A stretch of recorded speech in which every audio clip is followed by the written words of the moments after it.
আসসালামু আলাইকুম এভরিওয়ান। না বলা কথা গল্পের তৃতীয় পার্ট। তো চলো বেশি কথা না কইয়া গল্প শুরু করা যাক। রুই আমার পিছন দিক থেকে ডাক দিয়ে বলল, দাঁড়াও অনিক। আমি তার কথা শুনে থমকে গিয়ে বললাম, কি বলবেন বলেন, আর ভালো লাগছে না। রুই বলল, তুমি আমার জন্য এখান থেকে চলে যাচ্ছ তাই না? আসলে তুমি আমাকে মন থেকে ক্ষমা করতে পারোনি, আমাকে ফ্রেন্ড বানাওনি, ঠিক আছে? আমরা আড্ডা দিতে আসি, সেখান থেকে উঠে চলে যাচ্ছ। আগের ব্যবহারের জন্য আমি আবার তোমার কাছে ক্ষমা চাচ্ছি, প্লিজ আমাকে ক্ষমা করে দাও। আমি বললাম, আরে কি যে বলেন, আমি আপনাকে ক্ষমা করে দিয়েছি, আর অতীতে কি হয়েছে না হয়েছে আমি সব ভুলে গেছি। রুই বললাম, তাহলে আমাকে ফ্রেন্ড বানাতে ক্ষতি কিসে শুনি? আমি বললাম, আপনাকে ফ্রেন্ড বানাইলে আমার ক্ষতি হবে না, বরং আপনার ক্ষতি হবে। কোথায় আপনি আর কোথায় আমি? আমার সাথে বন্ধুত্ব করলে আপনার মান সম্মান চলে যাবে। কোথায় আকাশ কোথায় পাতাল, আমি আপনার স্ট্যাটাসের না, সো আমাকে আপনি বন্ধু বানাইতে পারবেন না। রুই বলল, ওই আমি তোকে বলছি তুই আমার ফ্রেন্ড হলে আমার মান সম্মান চলে যাবে? একবারও বলছি তোর আমার স্ট্যাটাস এক না। এখন বল, বন্ধু বানাবি নাকি বানাবি না? আমি না বলে সেখানে আর এক মুহূর্ত দাঁড়িয়ে না থেকে ক্লাসে এসে একটা পিছনের বেঞ্চে বসে পড়লাম, আর মনে মনে বলতে লাগলাম, আমার কোনো মেয়ে ফ্রেন্ড লাগবে না, চাই না আর কারোর জন্য কষ্ট পেতে, চাই না আর কারোর জন্য ওই জ্যোৎস্না রাতের অন্ধকারে একা রুমে বসে কান্না করতে। এই মেয়ে নামক ব্যক্তিগুলো আমার জীবনের কষ্টের অন্যতম কারণ। কেউ দিয়ে মিথ্যা অপবাদ, আর কেউ কিছু না জানিয়ে ভুল বুঝে চরিত্রহীন বলে, ছোট লোক বলে অপমান করে চলে যায়। লাগবে না ভাই মেয়ে নামক ব্যক্তিগুলো আমার জীবনে। এইসব ভাবতে ভাবতে চোখ দিয়ে পানি চলে আসলো। চোখের পানি মুছে স্বাভাবিক হয়ে বসে নিজে নিজে বই পড়তে লাগলাম। অন্যদিকে রুই কান্না করতে করতে আবিরকে বলল, আবির আমি কি এতই বেশি ভুল করে ফেলেছি যা ক্ষমার অযোগ্য? বলো না আবির।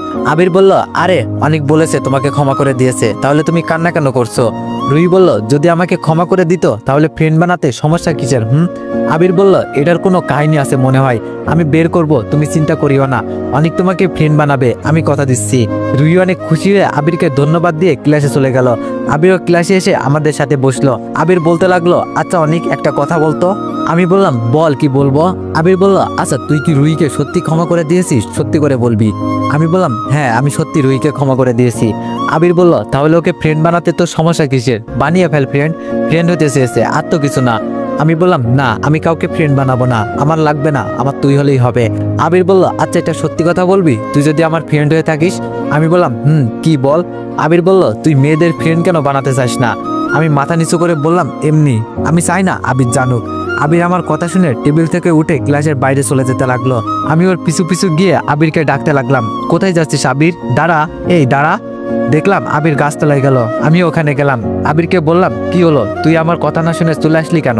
আবির বলল, আমি কারো বন্ধু না, আমি যদি কারো বন্ধু হতাম সে আমাকে তার সত্যি কথাটা বলতো, মাথা নিচু করে মিথ্যা বলতো না। আমি বললাম, ও এই ব্যাপার, আচ্ছা ঠিক আছে, তোকে আমি বলবো, তাহলে শোন। আমি বলতে লাগলাম, তখন আমি ক্লাস 9-এ পড়ি। প্রথম দিন স্কুলে যাচ্ছিলাম, দেখে একটা মেয়ে আমার সামনে রাস্তা দিয়ে কানে হেডফোন ও আইসক্রিম খেতে খেতে যাচ্ছে। পিছনে দেখি একটা ট্রাক তার দিকে বরাবর যাচ্ছে। ট্রাকওয়ালা অনেক জোরে হর্ন দিচ্ছে, তার কোনো খেয়ালই নেই। তাই আমি তাকে তাড়াতাড়ি করে গিয়ে ধাক্কা দিয়ে রাস্তা থেকে অনেক দূরে আনলাম। আরেকটির জন্য বেঁচে গেছে মেয়েটি। তাকে ধাক্কা দেওয়ার জন্য সে আমাকে না বুঝেই 2টা থাপ্পড় মারলো, আর বলতে লাগলো, শালা লুচ্চা, মেয়ে দেখলেই গায়ে টাচ করতে মন চাই তাই না? আমি বললাম, আসলে আমি এইরকম না, আপনি বোঝার চেষ্টা করুন একটু। মেয়েটি বলল, ওই আমি কি বুঝবো? হ্যাঁ তুই আমাকে ইচ্ছা করেই ধরলি, এটা নয় তো কি? আমি আসলে বলতে যাব, তখন একটা লোক এসে মেয়েটিকে বলতে লাগলো, এই আপনার সমস্যা কি? এই ছেলেটা আপনার জীবন বাঁচিয়েছে, আর আপনি তাকে মেরে আবার অপমান করছেন। মেয়েটি বলল, আপনি কি বলতে চাচ্ছেন? লোকটি বলল, আপনি যে আইসক্রিম হাতে কানে হেডফোন দিয়ে গান শুনতে শুনতে রাস্তার অতি নিকটে চলে এসেছেন, তা আপনার খেয়াল আছে? পেছনে তাকিয়ে দেখছেন? এই ছেলেটি না আসলে তো আপনি এতক্ষণে মারাই যেতেন, আর ছেলেটাকে ধন্যবাদ না দিয়ে থাপ্পড় মেরে অপমান করছেন। এটা বলে লোকটা আরো বিড়বিড় করে চলে গেল। ওইদিকে লোকটি যখন মেয়েটির সাথে কথা বলছিল, তখন আমি মন খারাপ করে বাড়ি চলে আসলাম। মন খারাপের কারণে স্কুলে যাইনি। এজন্যই আজকাল মানুষ মানুষের উপকার করে না, মানুষের ভালো করলে তারা দোষ মনে করে আপনাকে অপমান করে। এইদিকে লোকটি যাওয়ার পর মেয়েটি যখন আমাকে সরি বলতে যাবে, তখন আমাকে পেল না। এদিক ওদিক আমাকে খুঁজতে লাগলো, কিন্তু আর পেল না। তাই সে তার গন্তব্যের দিকে চলে গেল।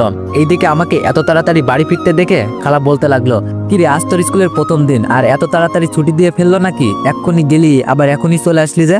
আমি বললাম, খালা আমার ভালো লাগতেছে না, এই বলে নিজের রুমে চলে গেলাম। তারপরের দিন স্কুলে গিয়ে সোজা আমার ক্লাসে গেলাম। সেখানে পিছনে একটা সিটে বসে পড়লাম। কিছুক্ষণ বসে থাকার পর একটা ছেলে এসে বলল, হাই আমি কি এখানে বসতে পারি? আমি বললাম, অবশ্যই বসতে পারেন। ছেলেটি হাত বাড়িয়ে দিয়ে বলল, হাই আমি নুরুল মোস্তফা রাফি, আর তুমি? আমি বললাম, আমি অনিক আহমেদ। রাফি বলল, আচ্ছা আমরা যখন একই ক্লাসে পড়ি তাহলে ফ্রেন্ড? আমি বললাম, ফ্রেন্ড। আচ্ছা তোমাকে কি নামে ডাকবো, রাফি না মুস্তাফা? রাফি বলল, ওই আমরা এখন ফ্রেন্ড না? ফ্রেন্ডের মাঝে নো আপনি নো তুমি, অনলি তুই। বুঝতে পারছিস? তোর যেটা মন চাই সেটাই ডাকিস। আমি বললাম আমি বুঝতে পারছি। আচ্ছা, রাফির সাথে আরো কিছুক্ষণ গল্প করতেছি, হঠাৎ একজন ক্লাসরুমে ঢুকলো। তাকে দেখে আমি পুরোই অবাক। মেয়েটা আর কেউ না, সে হলো কালকে সেই মেয়ে। আমি রাফিকে বললাম, দোস্ত মেয়েটা কে? রাফি বলল, মামা ভুলেও তার দিকে চোখ দিও না, কারণ সে চেয়ারম্যানের মেয়ে, অনেক রাগী। আমি বললাম, কিন্তু চেয়ারম্যানের মেয়ে আছে ওইটা জানতাম, তবে সে এখানে কেন? আর মামা আমি কেন তার দিকে চোখ দিব? তবে মেয়েটার নাম কি? রাফি বলল, মেয়েটা তার নানার বাড়ি থেকে পড়তো আগে, মেয়েটার নাম তানহা। আমি বললাম, ও অনেক সুন্দর নাম। এগুলো ফিসফিস করে বলতেছি, হঠাৎ তানহার দিকে তাকিয়ে দেখলাম আমার দিকে তাকিয়ে আছে। আমি তার তাকানোর দেখে ভয় পেয়ে মাথা নিচু করে ফেললাম। আমার মাথা নিচু করা ফেলা সে নিজের মতো করে একটা বেঞ্চে বসে গেল। একটু পর ক্লাসে স্যার আসলো, ক্লাস শুরু হয়ে গেল। খেয়াল করলাম তান্না মেয়েটা আমার দিকে আর চোখে তাকাচ্ছে, তাই তার দিকে না তাকিয়ে আমি ক্লাস করতে লাগলাম। আমি আবার মেয়েদের একটু ভয় পাই তো। সব ক্লাস শেষে দুইজনে স্কুল থেকে বের হয়ে রাফিকে বিদায় দিয়ে একটু হাঁটার পর হঠাৎ কে যেন মেয়ে কণ্ঠে পিছন দিক থেকে ডাক দিল, এই যে কালো শার্ট সাদা প্যান্ট পরা ছেলে। আজ প্রথম দিন, তাই স্কুলের ড্রেস ছিল না। আমি পিছনে তাকালাম, কারণ এইসব কাপড় আমি পরেছি। তাকিয়ে দেখলাম সে আর কেউ নাই, তানহা। আমি তাকে দেখে ভয় পেয়ে বলতে লাগলাম, আমাকে ডাকছেন ম্যাম? তানহা বলল, হ্যাঁ আপনাকেই ডাকতেছি, কারণ আপনি ছাড়া এরকম পোশাকে কেউ আসেনি। আমি বললাম, ও তা কি বলবেন, নাকি আরো কিছু বলার বাকি আছে? তানহা মাথা নিচু করে বলতে লাগলো, আমি আসলে কালকের জন্য সরি, আসলে বুঝতে পারিনি, আমাকে ক্ষমা করে দাও। আমি বললাম, আচ্ছা ক্ষমা করে দিলাম। আরেকটা কথা, মানুষ থেকে আগে কথা শুনবেন, সে কি বলতে চাচ্ছে তা না করে কারো সম্পর্কে না জেনে না বুঝে কাউকে দোষী বা অসম্মান করবেন না। এই বলে চলে আসতে যাব, তখন তানহা বলল, আচ্ছা আমাকে যখন ক্ষমা করে দিয়েছো, তাহলে আমরা কি ফ্রেন্ড হতে পারি? আমি মনে মনে কিছুক্ষণ ভেবে দেখলাম মেয়েটি তার ভুল বুঝতে পেরেছে, আর সে আমার ক্লাসে, সেও তো ফ্রেন্ড বানানোই যায়। তানহা বলল, ওই কি ভাবছো? আমি বললাম, না তেমন কিছু না। আচ্ছা আমরা আজ থেকে ফ্রেন্ড, আমি অনিক আহমেদ। আর তুমি? তানহা বলল, আমি তানহা। আচ্ছা আমরা যেহেতু ফ্রেন্ড, তাহলে তোমার ফোন নাম্বারটা দাও। আমি বললাম, আমার নাম্বার কেন? তানহা বলল, আরে গাধা, আমরা যেহেতু ফ্রেন্ড, তাহলে কোনো সমস্যা হলে পড়ালেখার বিষয়ে একে অপরের কাছ থেকে জানতে পারবো, নোটগুলো কালেক্ট করতে পারবো। এবার বুঝছো? আমি বললাম, বুঝছি, এই নাম নাম্বার। এই বলে আমি বললাম, কাল কথা হবে। তানহা বলল, আচ্ছা বাই। আমি তান্নাকে বিদায় দিয়ে বাড়ি এসে ফ্রেশে কিছুক্ষণ বিশ্রাম করে নামাজ পড়ে খেতে গেলাম। খালা বলতে লাগলো, কিরে তোর স্কুলের প্রথম দিন কেমন কাটলো? আমি বললাম, আলহামদুলিল্লাহ বলে খাচ্ছিলাম, হঠাৎ পিছন থেকে ঋতু এসে বলল, কি রকম হবে, মেয়েদের পিছনে টাঙ্কি মারছে, ওর যা ধারা কি আর হবে। এই বলে তার রুমে সে চলে যেতে লাগলো।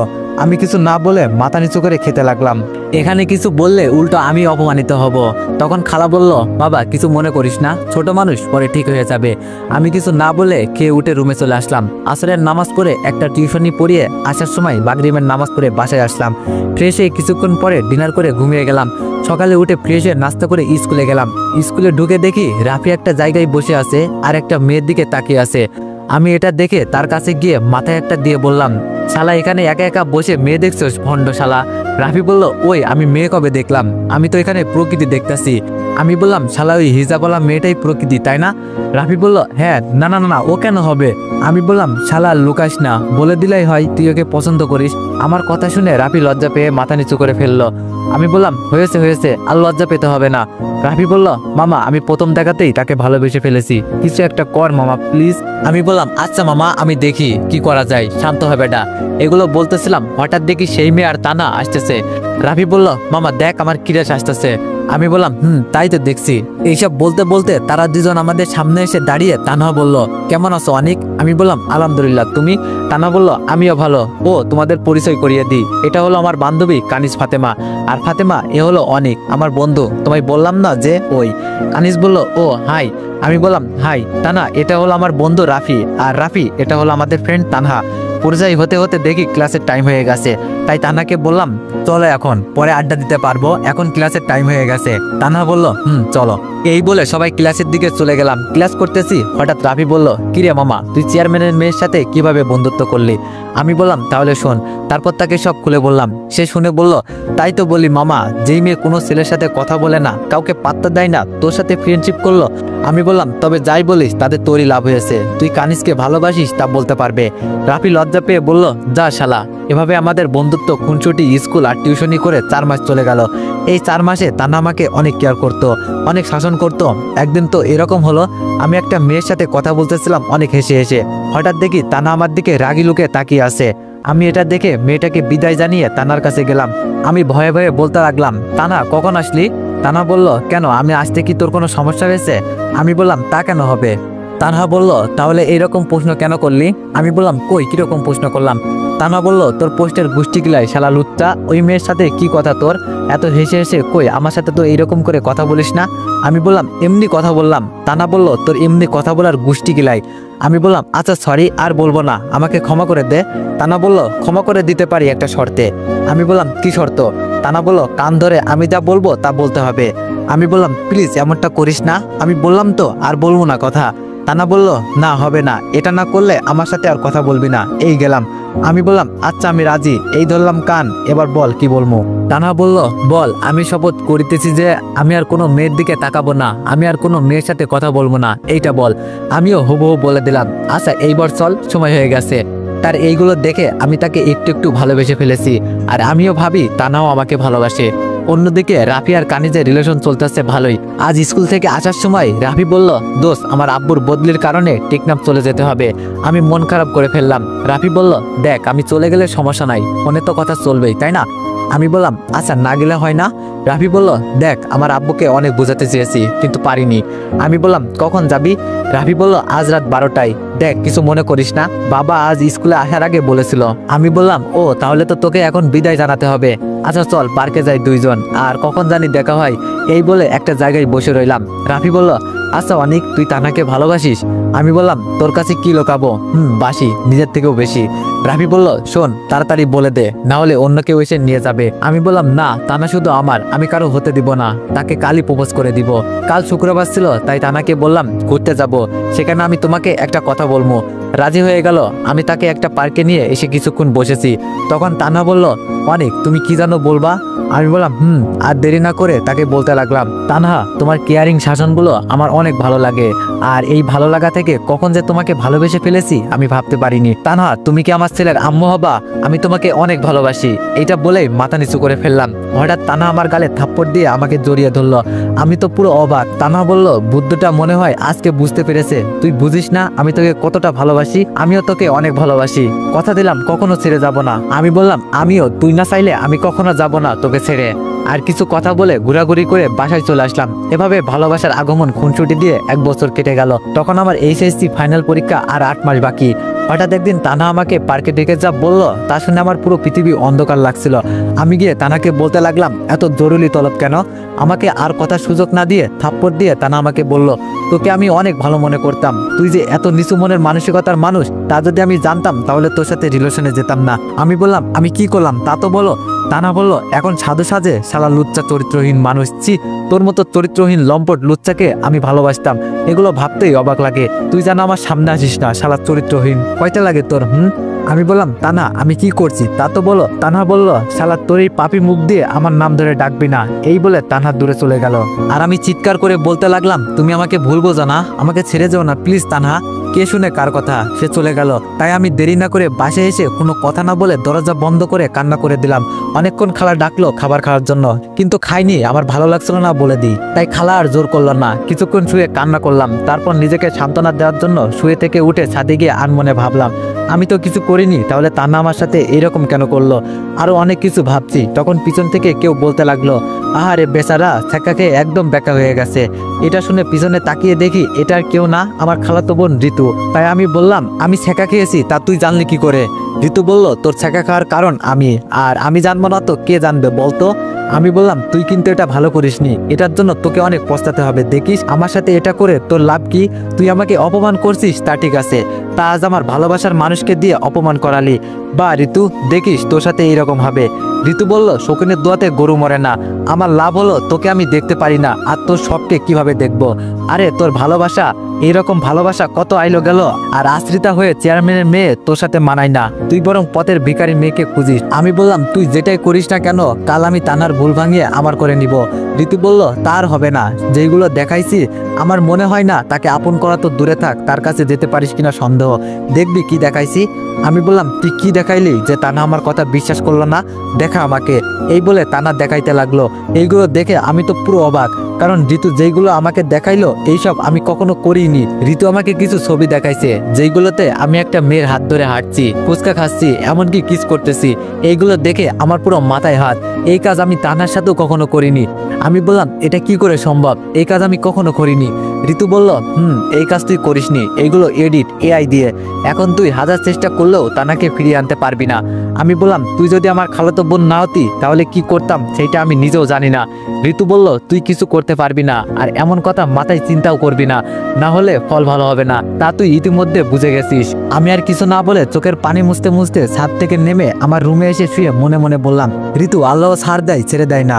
আরো অনেক কিছু ভাবতে ভাবতে ঘুমিয়ে গেলাম। সকালে ফজরের নামাজ পড়ে কিছুক্ষণ পড়াশোনা করে নাস্তা করে একটু তাড়াতাড়ি স্কুলে চলে আসলাম। কিছুক্ষণের মধ্যে একে একে সবাই আসতে লাগলো। একটু পরে দেখলাম তানহা আসলো। তাকে দেখে আমি দৌড়ে গিয়ে তার পথ আটকালাম আর বলতে লাগলাম, তানহা আমার কথা শোনো একবার। এগুলো ঋতু আর কিছু বলতে না দিয়ে ঠাস ঠাস করে থাপ্পড় দিয়ে বলতে লাগলো, ছোট লোকের বাচ্চা, তো সাহস কি করে হয় আমার নাম ধরে ডাকার? তোর মতো লম্পট চরিত্রহীন নিচু মনের মানুষ আমি কখনো দেখিনি। সর এখান থেকে, আমার সামনে যাতে আর না দেখি তোকে। এই বলে চলে গেল আমাকে কিছু বলতে না দিয়ে। আমি তার চলে যাওয়ার দিকে তাকিয়ে কান্না করতে করতে বাসায় গিয়ে রুমে এসে কান্না করতে লাগলাম। এইভাবে চলে গেল এক সপ্তাহ। এই 7 দিনে এমন দিন নেই যে তানাকে বোঝাতে যায়নি, এবং প্রতিবার আমাকে অপমান করত, আর আমি সহ্য করে গেলাম। আজকে যাচ্ছি তাকে বোঝাতে, কারণ এই ভাইয়া মন তো আর বুঝতে পারে না, কারণ তাকে আমি যে বড্ড ভালোবাসি। আজ স্কুলের পথে দাঁড়িয়ে আছি, কারণ আজ স্কুলে যাবো না, তাই এই রাস্তায় দাঁড়িয়ে আছি, কারণ এই রাস্তা দিয়ে তানা স্কুলে যায়। কিছুক্ষণের মধ্যে তানাকে দেখতে পেলাম, আসতেছে, তাই তার সামনে গেলাম। তার সামনে দাঁড়াতে তানা বলতে লাগলো, এই ছোট লোকের বাচ্চা, তোকে কত অপমান করব? তুই আবার আমাকে বিরক্ত করার জন্য চলে আসলি? যাবি নাকি গণপিটানি খাওয়াবো? আমি বললাম, তানা আমার কথা একবার শোনো প্লিজ, একবার শোনো। এইবার শুনলে আর কখনো তোমাকে বিরক্ত করব না, কথা দিলাম। তানা বলল, সত্যি তো? আমি বললাম সত্যি, 3 সত্যি। তানা বলল, বল তাড়াতাড়ি, বলে এখান থেকে যা, আমার ক্লাসে দেরি হয়ে যাচ্ছে। আমি বলতে লাগলাম, ঋতু আমাকে যা বললো সব বলে দিলাম। তানা বলল, তোকে আমি তারপরেও অনেক ভালো মনে করতাম, কিন্তু তুই যে এত নিচু তা আমি জানতাম না, এইমাত্র জানলাম। আমি বললাম, তানা আমাকে বিশ্বাস করো। এই বলার সাথে সাথে ঠাস করে থাপ্পড় দিয়ে তানা বলতে লাগলো, তোকে কি বিশ্বাস করব যে কিনা নিজের বোনের মতো মেয়েকে আজ বাজে বলে? আসলে তুই একটা খারাপ চরিত্রহীন লম্পট, আরো কিছু থাকলে সব। তোর লজ্জা করে না নিজের খালাতো বোনের নামে এইরকম কথা বলতে? যারা তোকে লালন পালন করছে, যারা তোকে থাকতে দিয়েছে। আমি বললাম, তানা বিশ্বাস করো। তানা বলল, এই তোকে বিশ্বাস করব? হাসালি, তোর মতো ছোট লোককে। আসলে তোর কোনো দোষ নেই, দোষ তোর মা বাবার, যে তোকে সঠিক শিক্ষা দিতে পারিনি। ও সরি, তোকে শিক্ষা দিবে কি করে, ওরা তো মারা গেছে। আসলে দোষ তোর চরিত্রের, আর তুই নিজে মানুষ হতে পারিসনি। এইসব শুনে নিজেকে আর নিয়ন্ত্রণ করতে পারিনি, কারণ আমার মরা মা বাবাকে নিয়ে খারাপ কথা বলেছে। তাই তাকে ঠাস ঠাস করে থাপ্পড় দিয়ে বলতে লাগলাম, এই তোকে আমি ভালোবাসতাম বলে তোর অপমান সহ্য করেছি, আর না, কারণ তুই আমার মরা মা বাবার উপর আঙুল তুলেছিস। আমি এমন কি করেছি? তোকে বিশ্বাস করতে হবে না, যা, তোকে আর বিরক্ত করব না, যা, আজ থেকে তুই মুক্ত। আর শোন, কখনো তোর সামনে আসবো না, আর তোকে আমি ভালোবাসি না। এই বলে সেইখান থেকে কান্না করতে করতে কিছু দূরে চলে আসলাম। আর একটু গেলে আমি বাসায় পৌঁছে যাব। এমন সময় একটা গাড়ি এসে আমাকে উড়িয়ে দিল। আমার মাথায় প্রচণ্ড আঘাত লাগলো এবং শরীরের অনেক জায়গা ভেঙে গেল। এমন সময় গাড়ি থেকে কয়েকজন নেমে এসে বলতে লাগলো, বস ও হয়তো মারা যাবে। বস বলল, কি বলিস দেখি? এটা শুনে আমি একটু চোখ মিলে তাকাতে চেষ্টা করলাম, আর দেখতে পেলাম এটা আর কেউ না, এটা হলো সজীব। আমাকে দেখে বলতে লাগলো, আর গায়েস, তোমরা যদি 1000-এর বেশি কমেন্ট করে দাও তাহলে কালকে অনেক বড় এবং দারুণ একটা ভিডিও বানাবো, তাই কমেন্ট করে জানাও তোমরা বড় ভিডিও চাও কিনা। তো এভরিওয়ান, নেক্সট পার্টের জন্য অপেক্ষা করো। ধন্যবাদ।